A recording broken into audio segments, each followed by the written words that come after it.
All right, so let's learn a little bit more about what a payload is.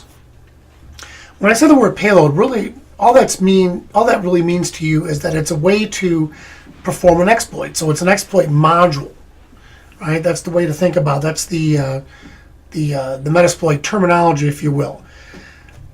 And we have different types of modules. We have singles, stagers, and stages. A single module is one that's just standalone. It's basically self-contained, and it doesn't need any other components.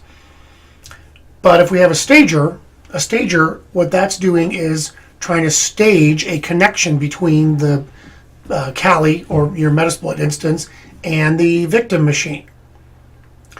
And so we think about it as a way to kind of make the connection as part of the overall exploit.